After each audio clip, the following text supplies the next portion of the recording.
এই দুনিয়ার ইমানদার আল্লাহর গোলাম, তেল দোকানের মধ্যে গেলে আল্লাহকে পাওয়া যাবে না, মাছ বাজারে গেলে আল্লাহকে পাওয়া যাবে না, চাউলের দোকানে গেলেও মালিককে পাওয়া যাবে না।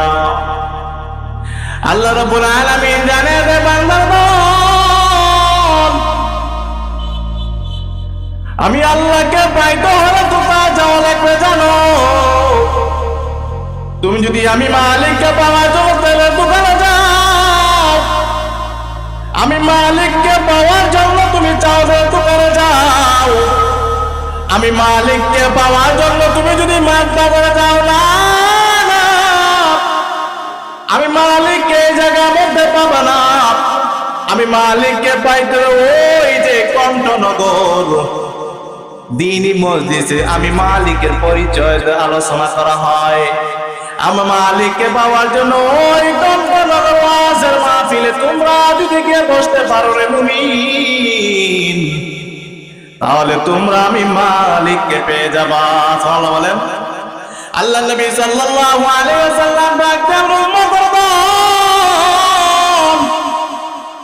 দুনিয়া দেখা অবস্থায় যে জায়গায় নাকি একটা দ্বীনি মজলিস হয়, এই দ্বীনি মজলিসের আশেপাশে ফেরেশতাদেরকে আল্লাহ রাব্বুল আলামিন বলেন, যাও যাও জান্নাতের প্যান্ডেল থেকে তোমরা বেষ্টনী করে রেখে দাও।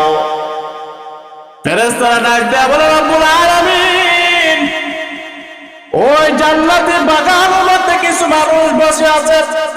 আল্লাহ রাব্বুল আলামিন ডাক দেয়া বলেন, ফেরেশতার দল, ওই জান্নাতি বাগানের মধ্যে যে সমস্ত মানুষগুলা বসে আছে তাদেরকে গম নাই, বাড়ি নাই।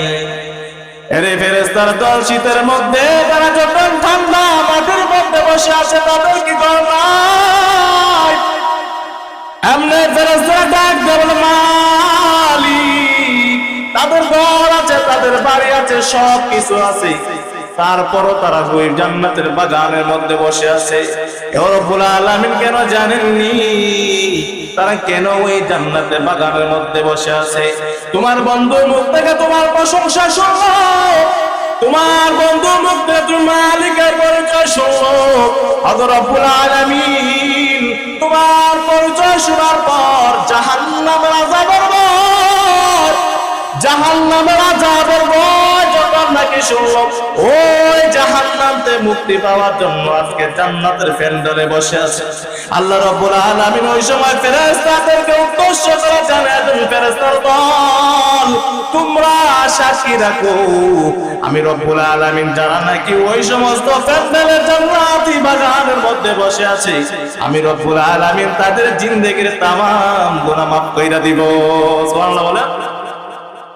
আল্লাহ আল্লাহ क्या मुबारक नाम है, अल्लाह अल्लाह आशिकों का काम है, अल्लाह अल्लाह इसे शीरीन स्तोनाम श्री शंकर मी कुनत जाहं तमाम, अल्लाह अल्लाह तुम्हारा माबूद है, अल्लाह अल्लाह तू मेरा माशूक है। এজন্য দুনিয়ার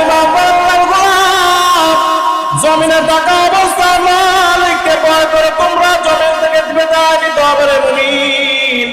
আজকে জমিনে থাকা অবস্থায় তোমরা টাকার জন্য পাগল, গাড়ির জন্য পাগল, নারীর জন্য পাগল। যে মালিক তোমাকে সৃষ্টি করে দুনিয়াতে পাঠাইলো, যে মালিক তোমাদেরকে দুনিয়াতে পাঠাইছে একমাত্র মালিকের ইবাদত করার জন্য, কিন্তু না না, আজকে দেখা যায় তোমরা টাকার জন্য পাগল, টাকার জন্য পাগল হওয়ার পর আজকে তোমাদের সৃষ্টিকর্তা মালিককে ভুলে গেলাম। অথচ তামাম দুনিয়ার বাদশা ছিলেন যুলকারনাইন, মৃত্যুর সময় তার মালিককে বলে নাই।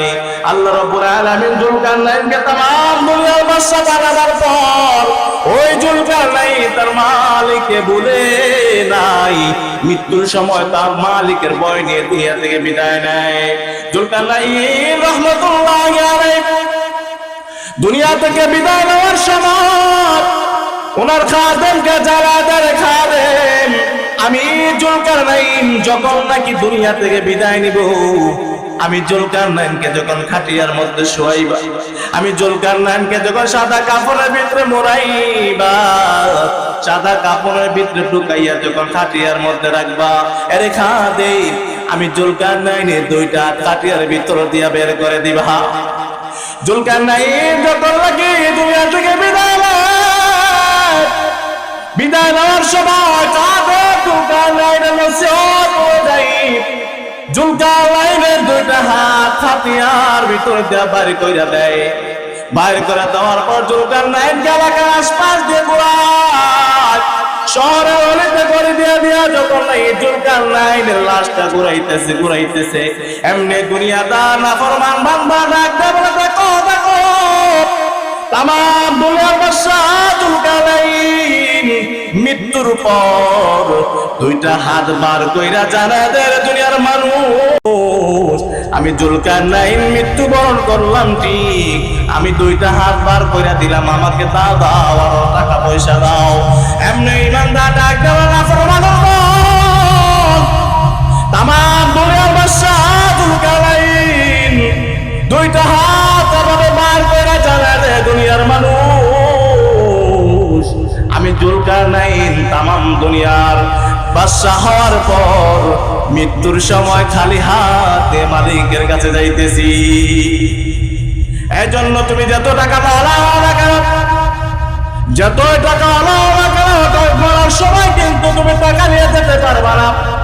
একমাত্র তোমার ভিতরে থাকবে ঈমান, একমাত্র থাকবে আল্লাহর ভয়। তুমি যদি আল্লাহকে ভয় করে ঈমানদার হয়ে তুমি যদি মৃত্যু বরণ করতে পারো রে মুমিন, তাহলে তোমার কবর জান্নাত। আজকাল আমরা যারা নাকি টাকার জন্য পাগল, টাকা টাকা করে দুনিয়া থেকে বিদায় নেই, কেউ আজ পর্যন্ত টাকা নিয়ে কবরে যেতে পারে নাই, ঠিক না? ওরে মানুষ হইছে বেওই দুনিয়ার পিছে, কি জবাব দিবি রে তুই আল্লাহর কাছে, ঠিক না? ওরে মানুষ হইছে বেওই দুনিয়ার পিছে, কি জবাব দিবি রে তোর আল্লাহর কাছে। আল হারাম রামালিয়া কত টাকা করছো কামাই, এত টাকা রাখবা কোথায়, কাপড়ের তো পকেট নাই, ঠিক না? আল হারাম রামালিয়া কত টাকা করছো কামাই, এত টাকা রাখবা কোথায়, কাপড়ের তো পকেট নাই। টাকা পয়সা লইয়া কেউ কি কবরে গেছে, টাকা পয়সা লইয়া কেউ কি কবরে গেছে, কি জবাব দিবি রে তোর আল্লাহর কাছে, হায় কি জবাব দিবি রে তোর আল্লাহর কাছে। এজন্য বলতেছি দুনিয়ার ইমানদার, একমাত্র মালিকের ভয় অন্তর নিয়ে দুনিয়া থেকে বিদায় নিতে হবে। আমরা কখন জানি দুনিয়া থেকে বিদায় নেই, একমাত্র মালিক জানে কখন বিদায় নিব।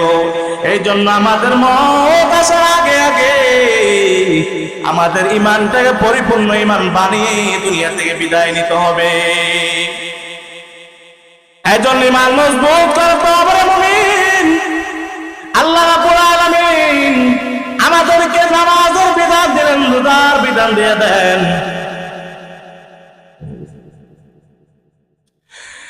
আল্লাহ রাব্বুল আলামিন আমাদেরকে নামাজের বিধান দেন, রোজার বিধান দেন, হজের বিধান দেন, ওয়াকার বিধান দেন। আল্লাহ তাআলা আমাদেরকে যে বিধান দিয়ে দিলেন, এই বিধান অনুযায়ী যদি আমরা পালন করে দুনিয়া থেকে যেতে পারি, এই তরিকা অনুযায়ী যদি মালিকের দেওয়া বিধান পালন করতে পারি, নবী দেওয়া সুন্নাত আমল করতে পারি, তাহলে আমরা হব সফল কাম। আর তুমি যদি আল্লাহর বিধান না মানে নাফরমান হয়ে দুনিয়া থেকে বিদায় নাও, নাফরমানকে কবর রাখতে দেরি হয়, দুই পাশে মাটি এত জোরে চাপ দেয়, চাপের কারণে শরীরের সমস্ত পাথর গুলা চুরমার করে ভেঙে যায়। ওই নাফরমানের কবর একটা না, দুটা না, 99টা সাপ। ওই নাফরমানকে আল্লাহ রাব্বুল আলামিন এত আযাব দেয়, আল্লাহ রাব্বুল আলামিন হাসরের ময়দানে সূর্যটা মাথার উপর দিয়া দিবে। ওই সূর্যের কাপের কারণে মাথার মাথা টাস টাস করে ফেটে যাবে। এর দুনিয়ার ইমানদার আল্লাহর গোলাম, এই জন্য দুনিয়া থেকে বিদায় নেওয়ার আগে আগে মালিকের হুকুম আদায় করে দুনিয়া থেকে বিদায় নিতে হবে, ঠিক না?